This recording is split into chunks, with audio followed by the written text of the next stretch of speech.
อัตตะเอสบายดีจ้าสวัสดีจ้าลูกเอาสบายดีก่อนสบายดีเอออลิสออกมาสวนบ่สบายดีเด้อออกมาสวนกับแม่แม่เพิ่นออกมาก่อนพี่น้องบอยอยากเวียกอยู่ในบ้านไอใส่ผ้าม่านในเฮือนกับแปรงห้องน้ำ มาเกลือปลาแล้วเราจังได้ออกมาพี่น้อง จับลูกเอาเกลือเอาวานดูลูก ปลาเริ่มใหญ่เลยได้ แม่นใหญ่เบิดแล้วใหญ่ชิทันกันเบิดละสบายดีเด้อพี่น้องพอกับอลิสยามแรงเนาะอีแม่นะออกมาก่อนตั้งแต่เช้ากับอลิสแต่สลอยออกมาลำลังบอยออกมาสุดท้ายบ้านสวนแล้วขอสิคันรถยกมาหรือว่ารถบ่มากับสิจ้างคนขุดพี่น้องคลองให้มันโง่มามันเป็นตัวจีนะขุดมาถากกลางอย่างนี้เลยพอดีเลยถ้าบ่ได้เอากว้างนะแล้วก็สิบ่ได้เอาเลิกเม็ดนึงบ่ได้เอากว้างซ้ำนี่ดอก อันนี้มันกวางโพดตัว นี่ มันกวางโพดเลิกโพดมันดูแลยากปูผายาก อันนี้มาเกือบป่าขอขาเอามันเลื้อยเนาะ แม่นผาเอาเรือ ป่าเริ่มใหญ่เลยผมบ่เห็นเปิดออกซิให้มันก็เว้นเลย น้ำมันหอบไปจากบกแล้วลอยดินเริ่มแจบเลย เนาะบ่สาวก็ได้เนาะ เริ่มแจบแต่เก่าโอ้ยมือหนึ่งบกลงผมอันนี้ซอกสามมือเลย มันฆ่าพายางคือแล้ว บ่เกี่ยว พายางกับขา ปลายางมันขาดเบิดแล้วตะกี้เห็นดิ ถ้าไม่กินขี้ดินแห้งคักเลย แม่นนะแถมมันก็จะมีออกซิเจนเนี่ยโอ้กินหอดโอ้โหกินหอดพอฮะเอากอดได้ดิเอากอดได้ดิ เข้าไปเปลี่ยนอีเม่นะตาอะไรบ่ได้เมินได้สองมือก่อนแล้วก็หอมขังนั่นหอมขังอีหอมเม่นะตาอะไรบ่เมิน ไงเอาแพงเลยแพงเลยแพงอะไรเขียนเบนกันโดนแพงก่อนแพงพอก่อนนะเร็วแพงสาวหน่อยเอาขางนี้เอาขางขวาเอาน้ำผักดิ พอบริดวกพักให้เอ้ากินข้าวกับไข่ บอยทอดไข่ออกมาให้เพื่อนพี่น้องตอนแรกนะขี่รถออกมาเลยทอดห่านข้านะ กับบาบเนาะ สลอยโทรมาบอกว่าลูกมีเขาวกินกับอันน้ำกับบ่มีเพิร์ดกับบ่มีว่ะเอาไปมานุ่มกับสิบ่มีใช่ไหมจังนี่ ขวางต้อง ข่อย ไว้เป็นแพ็คโลดอยู่นะ นมนะข่อยเอาออกมาแล้วพี่น้องเพื่อไว้ บรรยากาศดีๆพี่น้องมาเลย กับส่งเสือเพื่อ ออกมาแต่สวนอำมาลา ได้ออกค่ จักมือก่อนชวนไปเตยเนาะมากินปลานางหลินอย่างนี้แล้วเนาะ ำส่วนอีพอไปเตยให้มา แต่มาคุ้งนะลูกเนาะ กินอยู่นี่เนาะ แกะ พี่น้อง ให้กินดู ตะกี้ว่าสิตึก อุ้ยอย่านอนลงไหน ว่าสิตึกไปให้อันอีพ่อปิ้งเนาะเดี๋ยวสิโทรหาเพิ่นมาเล่นก็ได้ อันบุหลาย ยามเมื่ออยู่สิตึกเมื่อจักโตสองโตพอให้เพิ่นได้กินเอ้ยอย่าลงเปียกอลิศจ้าเอาวานนี่วาน เอาน้ำก่อน เดี๋ยวอย่าฮุบร้ายปลาบ่กินลูก ข่อยว่าเขานะ อันนี้เห็นแบบคือพร มันกิน กินหั่นละนี่เห็นแล้วนี่ ห้ำน่ะอ้อยเขาป่ายน่ะถือมาแน่ กับ ให้ ปลา ป่าน้อยกับปลาอยู่เพื่อนยา ห้ำมันมีเขาป่าอยู่ห้ำจะเอามาเนี่ยเบิดเลย ของโมเลมีอยู่มันปนกับหำมาของสีมันตาวเดียวแล้วมันลงมาเพิ่ เขา ม ป่ายลายเลย เขาใส่เครื่องห้าง ป่าชิชวบตาเขียวสิกุ้งกินข้าวน้อยเดี๋ยวเนี่ยหาคำ10 คำ นอนฮักกระตื่นบ่นี่เฮ้ยตาตุบตาโปสาวมาพอสิไปเอาไห้มะมาพอเอาไห้เด้อถุนเต้นกระดองกระแดงเอ้า โอ้ยยากดิ นางลง เขาผจบอย่าเอาใส่ลาย อย่าลายเด้อลูกคอยวานเด้อบ่พ่อวานทีละหน่อยวานทีละเม็ดลูกวานทีละเม็ดเด้อจะลูกป่าหน่วยเลย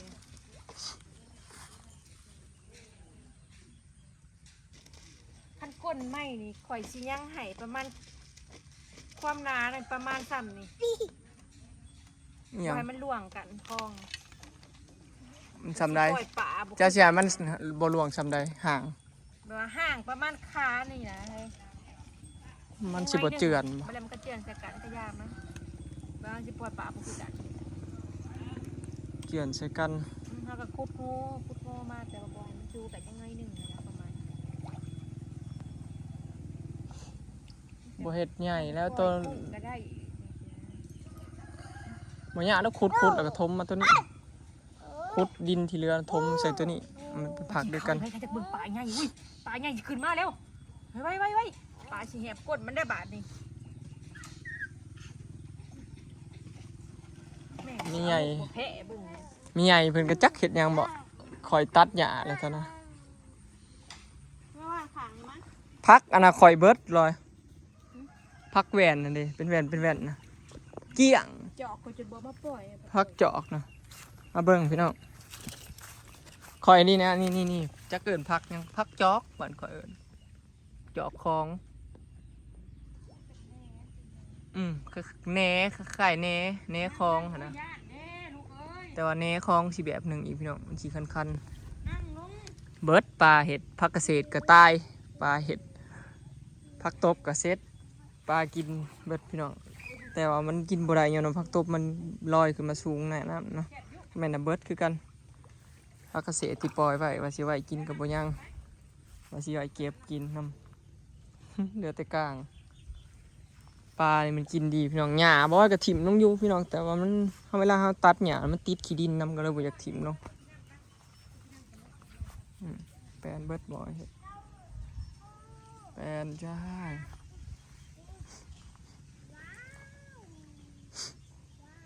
ดอกกระเจียวก็สูงเพียงแอวล่ะปุ๊บอยใส่อันแนวใบตัดแบบคือฝั่งไทยเนี่ยพี่น้องเห็นในฝั่งไทยก็จะตัดเนาะใบยางเอ็นแล้วมันเกี่ยงคักตัดง่ายโอ้ย เราไปกินน้ำไปลุก ผู้สาวก็น้ำใหม่ก็เริ่มออกเรื่อยๆเนาะประมาณนี้พี่น้อง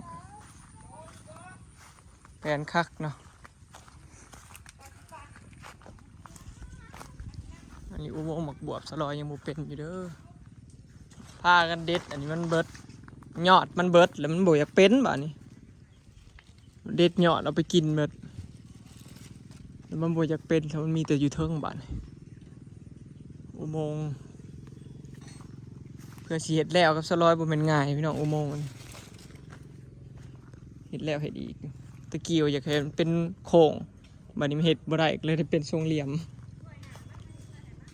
จักหน่อยอลิสก็สิได้กินหมักซีดาแล้วพี่น้องกับหมักซีดาม่วงสองหมากเนาะอันนี้หลายหมากอยู่เบิ่งซื้อมาแล้วก็เป็นเลยอันนี้ก็อ่างปลาดุกหลายคนมาให้บอยเอาตะข่ายมาอ้อมว่าสิไปซื้อมาอยู่พี่น้องเนาะแต่ว่าปลาก็เหลือบ่หลายนะยามว่างเพิ่นจะสิไปซื้อมามันบ่ออกดอกพอปลามันเหลือน้อยเดียวตายเบิด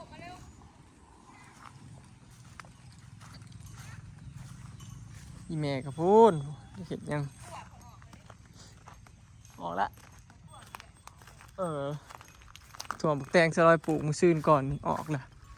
เมื่อกี้ว่ามันตายพี่น้องกอไผ่ต้นนี้มาแล้วล่ะฟื้นขึ้นมาแม่เมื่อกี้นะใบตายเบิดเลยฟื้นขึ้นมาบัดนี้คอยสิว่าสิบ่ได้แล้วต้นนี้ไม่เอาฟื้นมาเฉย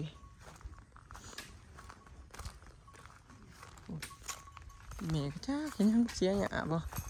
เมื่อวานนี่ก็คุณยายเขามาเสียนั่นนี่มื้อนี้อีแม่บัดนี้เขามาปลูก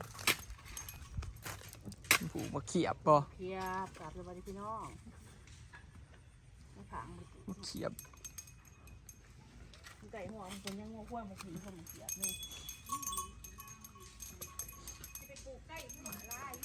มาแล้วมันตัดยากทำความสะอาดเนี่ยไก่แล้วอันนี้ก็ออกหน่อได้นี่พี่น้องตะกี้น้อยๆเนื้อเฮาคุดมาแต่คลองใส่ไก่เห็นเด้ต้นนี่ออกเขี้ยวเลยนี่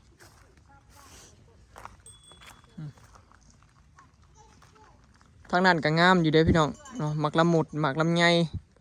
หมักม่วงหมักมี่เนาะเสียแต่ว่าหมักลำไยนะมันหมดแมลงกินใบมันเหี่ยนเบิดนี่เหลือลูกสุดท้าย ลูกสุดท้ายแล้วอันกินเบิดนี่คือจบอันนี้บ่มีหมักม่วงเลยทุกคน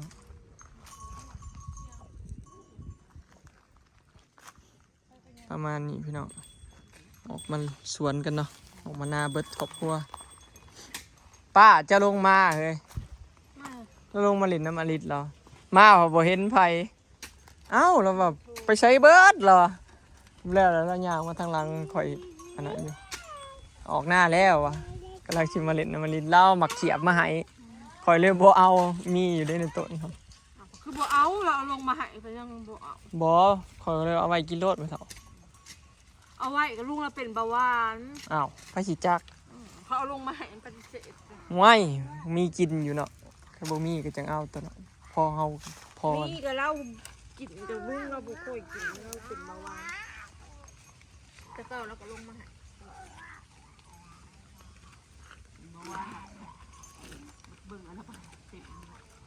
บาวานก็กินได้คะแนนบาวานลด มาเขียบบ้านเรา ต้นอันนี้ก็ออกยอดแล้วพี่น้องบ้านสวนค่อยบ้านแรกว่าสิเฮ็ดแต่งเฮ็ดเป็นอันเตียงหนังเนาะอ้อมนี่พี่น้องเตียงหนังมงมนอันนี้อ้อมต้นไม้นะเดี๋ยวถามเป็นผุ่มอีกก่อนเนาะให้พอได้ส้นโฮมเสียได้แต่งามันบ่อยากแน่นหมันพี่น้องต้นอันนี้นะเหยียบซื่อๆก็อยากฮักมันบ่อยากแก่นบ่มีแก่นเลยแหละนั่งอยู่เพราะว่าไม้ฮักลงไปใส่หัวแล้วเนาะ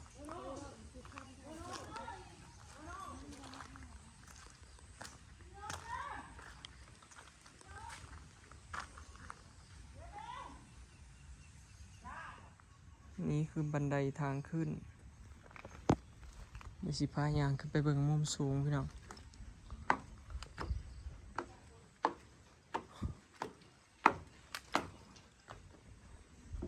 นี่อันนี้มุมสูง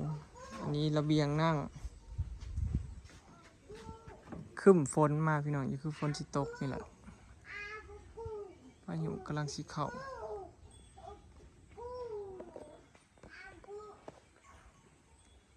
มุมหน้าบ้าน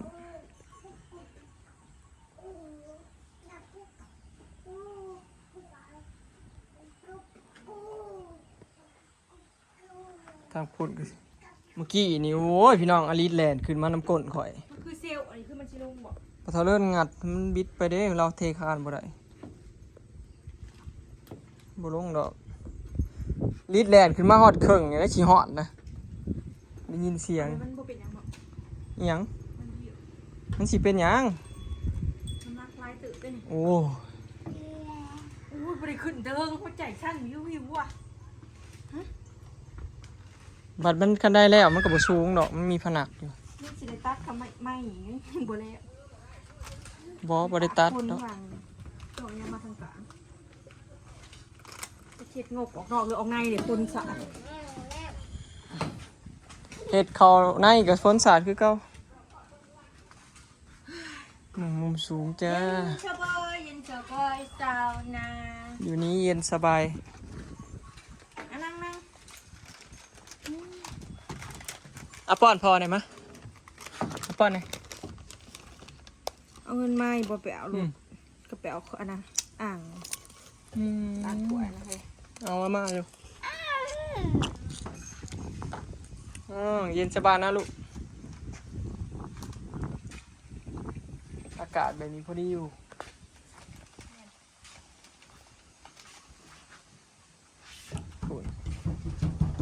เบ้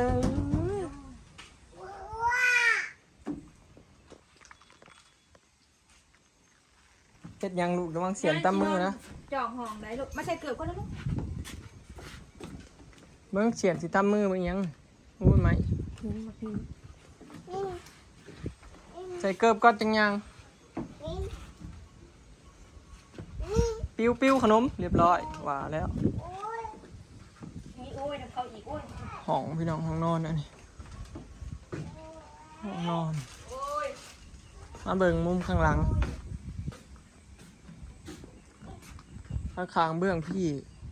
ก็สิติดกับพอเทาเลินเนาะ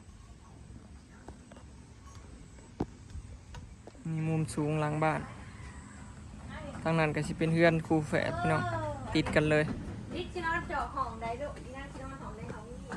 มุมสูงทิศมากก็สิเป็นของแม่เฒ่าอัมบลาพี่น้องตู่เพิ่นอันนี้บ้านสวนเพิ่นของไฟกันยังบ่แล้ว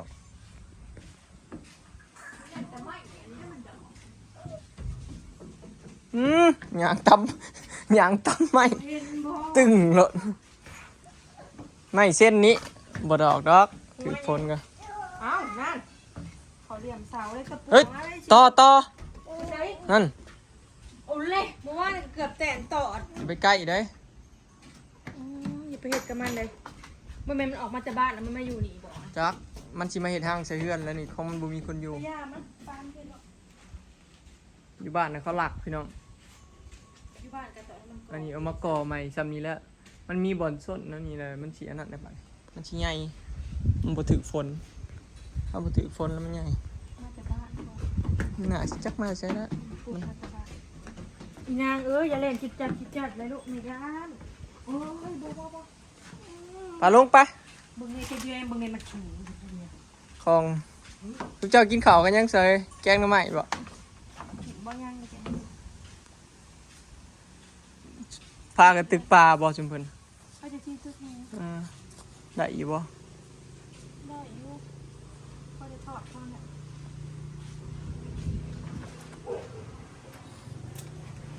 คลิปนี้ก็สิขอเก็บภาพบรรยากาศไว้ซ้ำนี้เด้อเนาะพี่น้องฝากเบิ่งคลิปฝากเป็นกำลังใจให้หน่อยเด้อเนาะขอบใจ FC ประสุขสุคนที่ติดตามแล้วก็เป็นกำลังใจให้ตลอดมาเด้อพี่น้องไปแล้วสบายดีทุกจ้า ทุกจ้า บ๊ายบาย พอกันใหม่เด้อคลิปหน้า อืม